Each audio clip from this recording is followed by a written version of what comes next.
الحمد لله رب العالمين والصلاة والسلام على سيد الأنبياء والمرسلين محمد وعلى آله وأصحابه أجمعين أما بعد. قال الله تبارك وتعالى في القرآن المجيد والفرقان الحميد: أعوذ بالله من الشيطان الرجيم بسم الله الرحمن الرحيم. يا أيها الذين آمنوا اتقوا الله وذروا ما بقي من الربا إن كنتم مؤمنين. صدق اللہ العظیم. میرے محترم بزرگوں اور عزیز بھائیوں، قرآن مقدس کی آیت کریمہ تلاوت کی ہے. اسی کے متعلق چند باتیں عرض کرنے کا ارادہ ہے. دعا فرمائیں کہ اللہ رب العزت کہنے والے کو بھی اور سننے والوں کو بھی عمل کرنے کی توفیق عطا فرمائے. میرے محترم بزرگوں، دوستو، جس طریقے سے ایمان والے بندوں پر نمازیں فرض ہیں، رمضان کے روزے فرض ہیں، مال ہو تو زکوٰۃ کی ادائیگی ضروری ہے، اور مال ہو تو حج کا فریضہ ادا کرنا جو ہے ضروری ہے، اسی طریقے سے ایمان والے بندوں پر رزق حلال کھانا بھی فرض ہے کہ ایمان والے بندے اپنی حلق کی حفاظت کریں گے اور اپنی حلق کے نیچے حرام لقمہ نہیں جانے دیں گے. ہمیشہ حلال رزق کمائیں گے اور حلال ہی کھائیں گے. نبی پاک صلی اللہ علیہ وسلم نے حدیث پاک کے اندر کئی مقامات پر رزق حلال کمانے اور رزق حلال کھانے کی ترغیب دی ہے اور حکم فرمایا ہے، اور اپنی امت کو حرام لقمے سے بچنے کی تلقین فرمائی ہے. اور حدیث مبارکہ کے اندر بہت سارے مقامات پر حرام کھانے والوں کی اللہ کے نبی علیہ الصلاۃ والسلام نے مذمت بیان فرمائی ہے اور لعنت بیان فرمائی ہے اور سخت وعیدیں سنائی. مسلم شریف کے اندر ہے، اللہ کے نبی علیہ الصلاۃ والسلام نے ایک شخص کا تذکرہ کیا کہ وہ لمبے سفر پر تھا، اس کے بال بکھرے ہوئے، کپڑے بھی غبار آلود تھے، اور اسی حالت میں آسمان کی طرف منہ کر کے یا ربی کہہ کر دعا مانگ رہا تھا. لیکن اس کی حالت یہ تھی کہ اس کا کھانا حرام، اس کا پینا حرام، اس کا لباس حرام، اس کی غذا حرام، حرام غذا سے اس کی پرورش ہوئی. ایسے شخص کی دعا کیسے قبول ہو سکتی ہے؟ حالانکہ حدیث پاک کے اندر ہے، نبی پاک صلی اللہ علیہ وسلم نے ارشاد فرمایا، 3 آدمی ایسے ہیں ان کی دعائیں ضرور قبول کی جاتی ہیں، ان کی دعائیں رد نہیں ہوتی، ان کی دعا قبول ہونے میں کوئی شک نہیں ہے. ایک مسافر کی دعا سفر کی حالت میں، ماں باپ کی دعا اولاد کے حق میں، تیسرے مظلوم کی بد دعا ظالم کے حق میں رد نہیں کی جاتی. ضرور ان کی دعائیں قبول کی جاتی ہیں، لیکن اتنے لمبے سفر پر ہونے کے باوجود اس کے کہ مسافر کی دعائیں قبول ہوتی ہیں، اللہ کے نبی علیہ الصلاۃ والسلام نے فرمایا حالت بھی اس کی خستہ ہے لیکن اس کی دعائیں قبول نہیں ہو رہی ہیں، اس لیے کہ اس کا کھانا پینا، اس کی غذا جو ہے حرام ہے. نبی پاک صلی اللہ علیہ وسلم نے ارشاد فرمایا، جو جسم حرام غذا سے پرورش پاتا ہے وہ جہنم میں جلنے کا مستحق ہے. اس لیے حرام لقمے سے اپنے آپ کو بچانا ویسا ہی فرض ہے جیسا نمازیں فرض ہیں، رمضان کے روزے فرض ہیں، زکوٰۃ فرض ہے، حج فرض ہے. حضرت انس بن مالک رضی اللہ تعالیٰ عنہ نے نبی پاک صلی اللہ علیہ وسلم سے درخواست کی کہ اللہ کے رسول، آپ اللہ تعالیٰ سے میرے لیے دعا فرما دیجئے کہ اللہ تعالیٰ مجھے مستجاب الدعوات بنا دے. مستجاب الدعوات کہتے ہیں جس کی دعائیں قبول ہو جایا کرتی ہیں. جب وہ دعا کرتا ہے تو اس کی دعائیں ضرور قبول کی جاتی ہیں. اللہ کے نبی علیہ الصلاۃ والسلام نے فرمایا، انس تم حلال کمانے اور حلال کھانے کا اہتمام کرو، اللہ تعالیٰ تمہیں مستجاب الدعوات بنا دیں گے۔ حلال کمانے اور حلال کھانے کی وجہ سے اللہ تعالیٰ تمہیں مستجاب الدعوات بنا دیں گے۔ حرام سے اپنے آپ کو بچاؤ۔ اگر حرام کا ایک لقمہ بھی انسان کے منہ میں چلا جائے، حدیث پاک میں آتا ہے اللہ کے نبی علیہ الصلاۃ والسلام نے فرمایا 40 دن تک اس کی کوئی بھی نیک عمل اللہ کے یہاں قبول نہیں کیے جاتے۔ ایک حرام لقمہ کھانے کی وجہ سے 40 دن تک اس کا کوئی بھی نیک عمل اللہ کے یہاں قبول نہیں ہوتا۔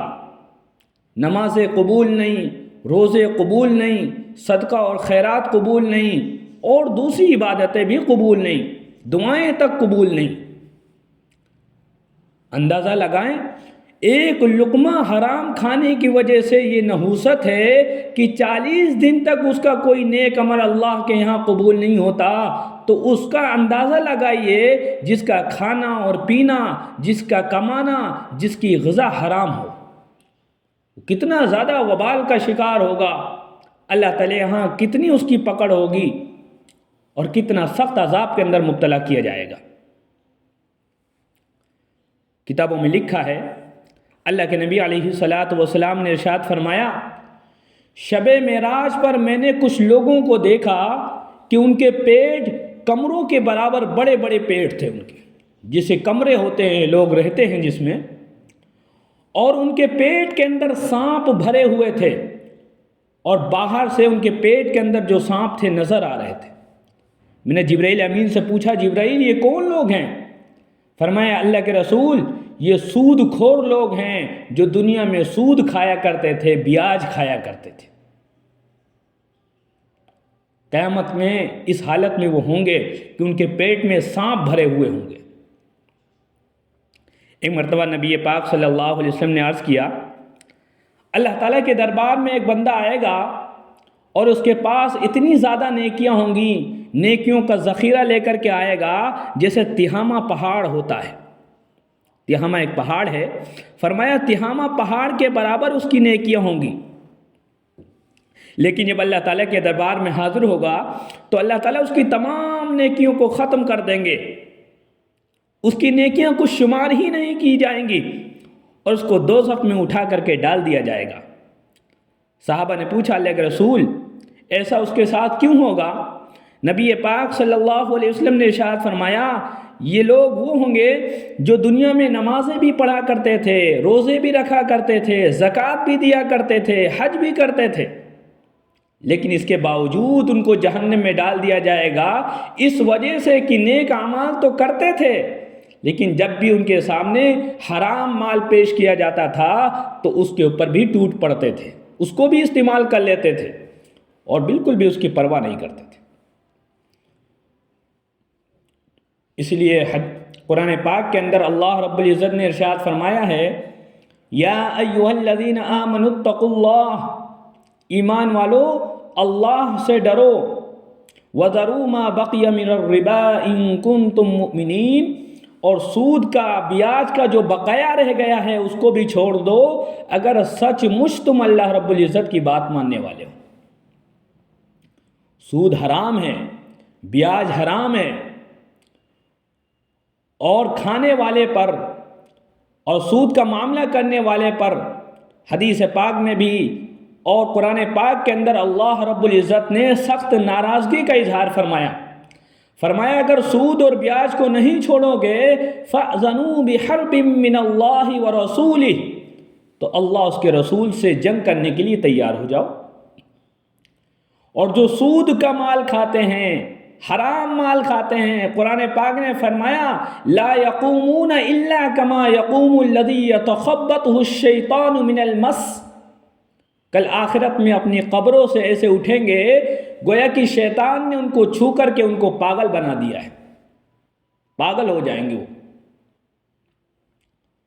کتابوں میں لکھا ہے، ایک بہت بڑے بزرگ گزرے ہیں علی بن مدینی رحمۃ اللہ علیہ، وہ کہتے ہیں میرے والد صاحب کا انتقال ہو گیا اور میرا معمول یہ تھا کہ میں حافظ قرآن تھا، اور میرا معمول یہ تھا کہ میں روزانہ فجر کی نماز کے بعد والد صاحب کی قبر پر جاتا اور قرآن پاک کی تلاوت کیا کرتا تھا اور ایصال ثواب کر کے پھر واپس گھر آتا تھا۔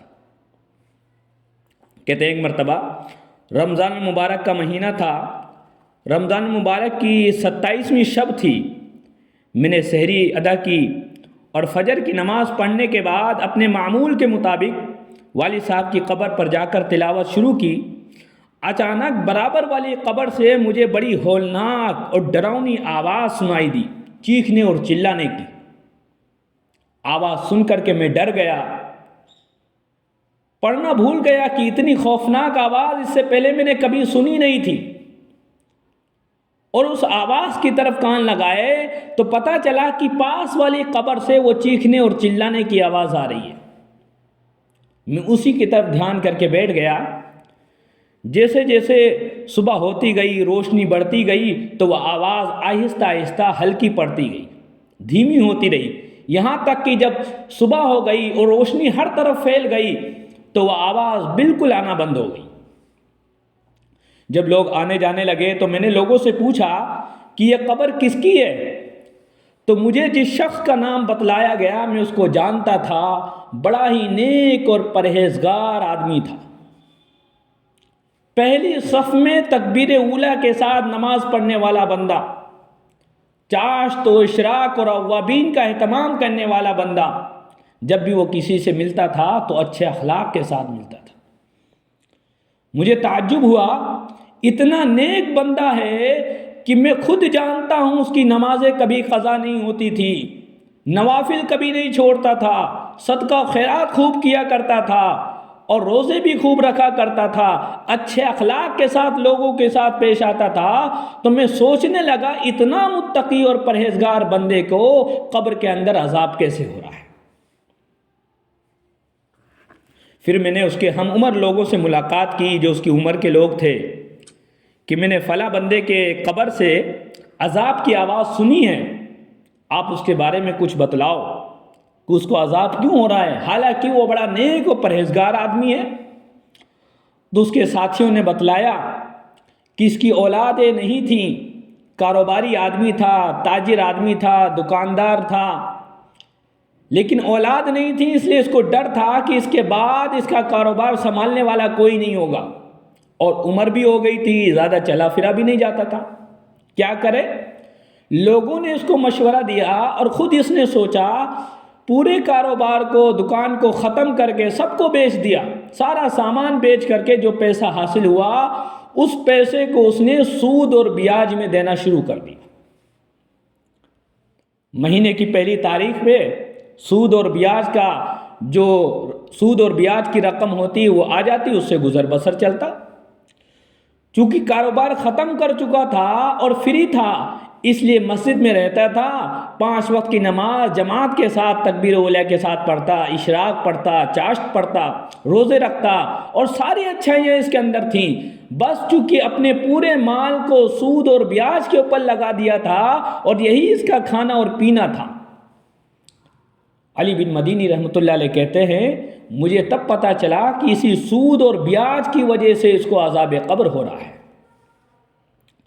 اس لیے میرے محترم بزرگو دوستو، اللہ کے نبی علیہ الصلاۃ والسلام نے سود کھانے والے، سود کھلانے والے، سود کا معاملہ لکھنے والے اور سود کے اوپر گواہ بننے والے پر لعنت فرمائی ہے، اور فرمایا سود کے اندر 70 گناہ ہیں، اور سب سے ہلکا گناہ یہ ہے جیسے آدمی اپنی ماں کے ساتھ بدکاری اور زناکاری کرے۔